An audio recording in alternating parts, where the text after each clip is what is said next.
receive our messages, and is the universe contacting us? Are we being reached out? Is the divine, whoever you want to call it, God, divine, angels, whatever it is that you want to call it, are we being contacted? Okay, thank you. And the straight way that I was going to do it a different way, but they're coming, of course. And this is, of course, we're trying to reach out to you. Of course, we're trying to communicate with you. Your loved ones are here as well. They're not separated from you. So some people have the image that your loved ones are all way up there. They're not near you, but they're not. Whenever you start thinking of a loved one, they're there. They can feel that heart energy of the soul, so they step forward to assist you. They're always there, whispering or trying to get through to you, trying to communicate with you. Thank you. And they also said your guides, your angels, everything is trying to reach out to you for you to get the communication to help you on your journey. Okay, thank you. So I have to say this because this is how they want to go with this. So, okay, thank you. Now, and I keep repeating this, but this seems to be important why they keep wanting this to be sort of transmitted at the moment. Your energy of who you are, where you are on your journey in life is really, really important. Okay, thank you, they said. Because what's happening is you're co-creating with the energy around you, you're co-creating with the universe around you. So the universe is picking up all the cues around you. It's picking up when it needs to drop in that messages. Your higher self is connected to you, and your higher self is trying to communicate with you, and your higher self goes, says, I just heard that goes before you, but not necessarily as we think in front of you as such. It sort of not looks down at you, but is aware of where you need to go next. And so your higher self is communicating with you, works with you, with your guides, works with you, with your team, and keeps saying, hey, give them some signposts, direct them. We need to sort of show them the direction. But it's up to you. Thank you. They said up to you for you to notice them. So it's about you being aware of those signs, which you know they're the signs for you. That, thank you. They just say some humans get confused and some humans aren't seeing those signs. So it's about you building up the relationship with your guides or asking to the universe, however you want to connect. It's about saying, I need to see this sign, or I need it to be delivered in this shape and form, and then it will be presented to you. Okay, thank you. And they said some humans get really excited and go overboard, and they tend to look for they get excited to see the double digits, and they go, oh, the double digits, okay, this is my angel sign, I must look out for this sign, this must be, it's telling me some information, it's giving me this information, but what does those double digits mean? And people go then looking for what it means, the terminology on the internet, and they start looking at, okay, it must mean this for me, and then they're like, but it doesn't necessarily mean that for me. What it is when you're being shown double digits or other signs or other messages, it's literally trying to get your attention.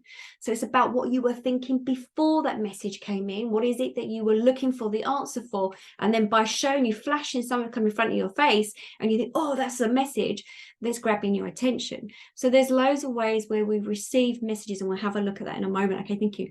So they'll go back. They said, the idea is that you're co-creating your universe, and from wherever you are internally within yourself, how you feel about yourself, you're resonating, you're sending out your frequency energy out into your environment, out into the atmosphere, picking up within the unified fields around you. So I think they said the only job they have to do, and this guide always has been all day like this, the only job they have to do is focus on their own energy.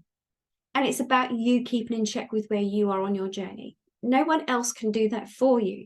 So it's about being mindful of who you are, where you are in your journey, so that you know about keeping your own frequency. Now, listen, we're humans. We're going to have those interaction with other humans. We're going to have those life experiences that our soul needs to go through, and our energy will dip and go up and down, and sometimes just plateau out. That's normal. You're having those experiences for a reason. But it's about being mindful of what is going on internally, how you're feeling, because it's radiating out like a frequency to others around you. Okay, thank you. They said the universe is creating like an orchestra around you of experiences and effects to help you to move through your life experience. And each and every one of you is so unique. Thank you. They just gave me like a tone. It's like a little tone. You are unique that you play within the universe. Now, you also have an interaction with other humans, so that it's going to stimulate those experiences, but you are co-creating those experiences. Oh, they said it very sternly. So it's not that they are happening to you, and whereas you, it's happening for you, because your soul said this is why you're coming here, to have this experience happen for you. So it's about your soul continuously growing. Now, okay, thinking. There are many ways in which you receive the information and receive messages. There's many, many ways. Now, when you are co-creating your energy stream of who you are, where you are on your journey, whatever experiences are happening, the universe is listening to it, whether you want to call it universe, divine, God, angels, whoever, whatever resonates for you, but it's being picked up as a frequency around you, and they know what it is that you need to receive back. Again, they said, but the humans don't always see this. They don't see the clues. They don't see the signposts. So the idea is that you need to become more in tune with it. Now, however you do that is up to you. It might be, and I always teach this, is to be more mindful of who you are, where you are on your journey, to know how you feel about your stuff, to know how you feel when you're around certain people in your life, how they make you feel, to make you aware of the situations that arise, so you keep coming back to yourself. And it's not about the mind. The mind is good to understand and have some analyzing for a little bit, but then it's to drop it down into the heart center. The soul works within the heart center, so it's always to drop it down from the head. Feel like, okay, I processed enough. This is what my mind thinks. Remember, that's going to be managed and controlled, and all the experiences from your childhood up until the age of 7 that your caregivers around you will be having an input, your environment around you will have the input too, but it's now has to be up to you. So you're listening to the information, you've recorded all the past experiences in your subconscious mind, they come forward, they are triggered by emotional events, but doesn't mean actually it's the truth at this particular moment. Because any past experiences that you may have, they may be traumas or experiences or dramas that are going to stay nestled, they just said, in your mind, that they can be recalled at any point to protect you. Your main job of your brain, they just said, is protection and to learn from an experience. That's why the brain is created. So to prevent you from putting your hand into the fire, prevent you from falling into that relationship again, even though you're different this time. But your brain has been, okay, they said managed and created to help you. But to go to the soul in the heart is how you feel. And the soul is resting in the heart. It's your heart place, your soul place. So whatever your heart and your soul is feeling, the emotions is going to co-create with the universe. The universe will bring you like for like, will bring it forward. And it knows exactly what's going on. It's when you overanalyze, it creates more issues. So, thank you. Messages. So, your higher self is working in tune with your soul and is helping you to move forward, and it's helping you to move on your program or where it is that you need to go on your journey. And they called it voyage the other day. I was talking to somebody and they called it the voyage. It's the voyage of your soul journey. So your heart is listening in, your heart is working with the universe, bringing in like for like, all this information, but the human is like blind to some of it, they just said. So through the messages that you receive, it's trying to grab your attention.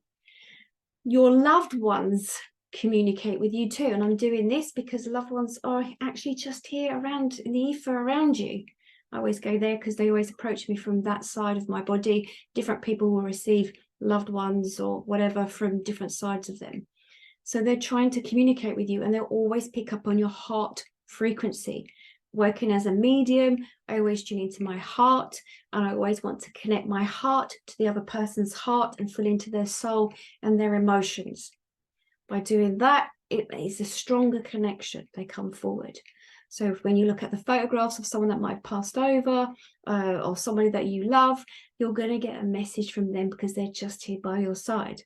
Now, some of you might, and I know this with somebody myself, that if I'm thinking of someone in particular, even my children, on that heart residue, it sends out like that frequency that's sent out. And then most likely they end up calling me. And I was just talking to a friend of mine literally 5 minutes before I began this. And I was talking about somebody in my life, and he phoned me because he picked up on that frequency. So the more you are in tune, knowing your energy, and you're in a relationship, there's likely that individual will pick up on your frequency.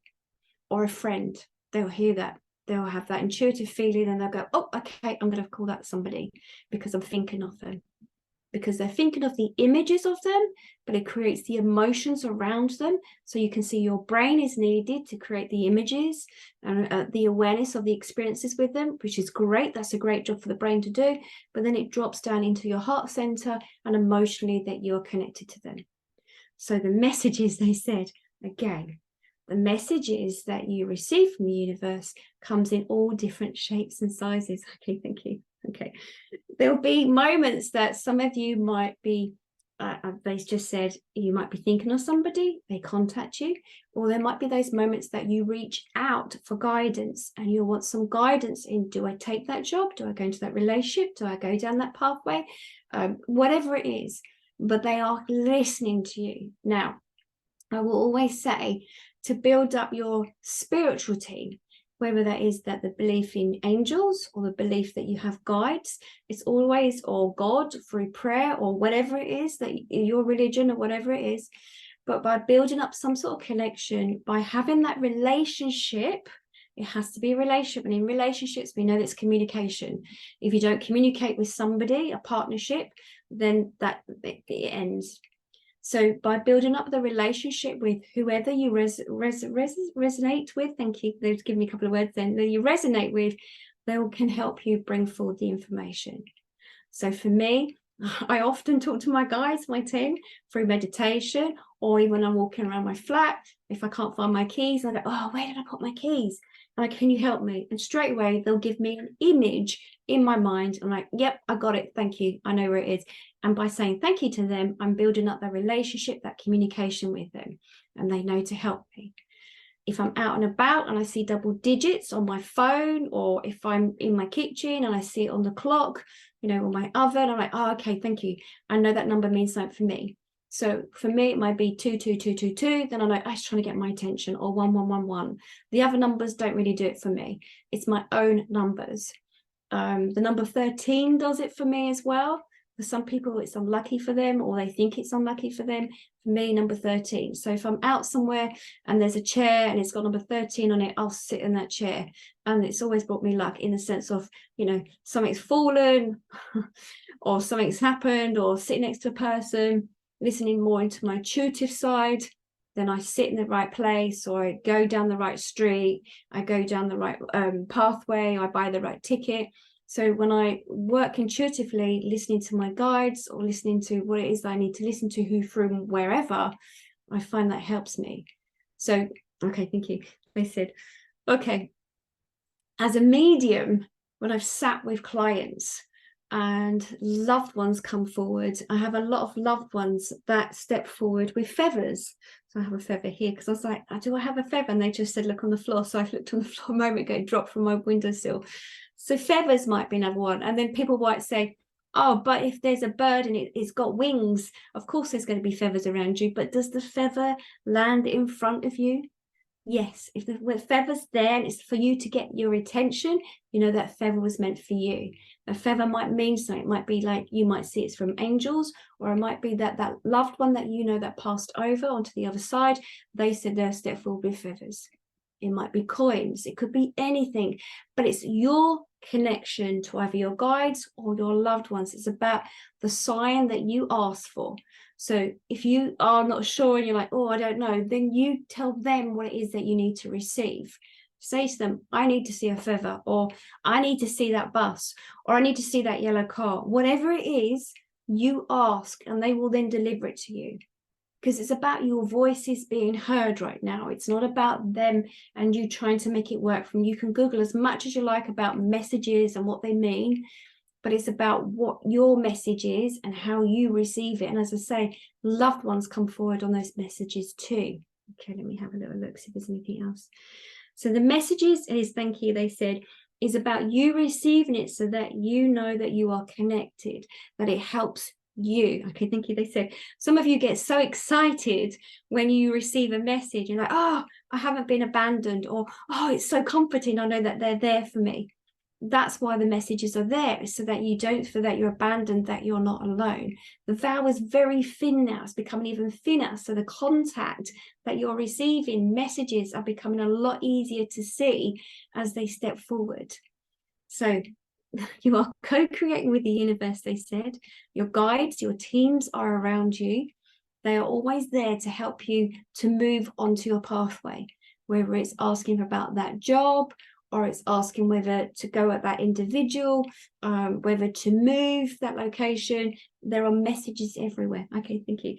They said, now, I have an audience in front of me right now, and they said the idea is co-creating. It's about us interacting with each other. So they want to make sure that they're delivering all the information they can to you. So they know there must be some questions, or they're hoping there is some questions so they can step forward. So if there are any questions, do let me know.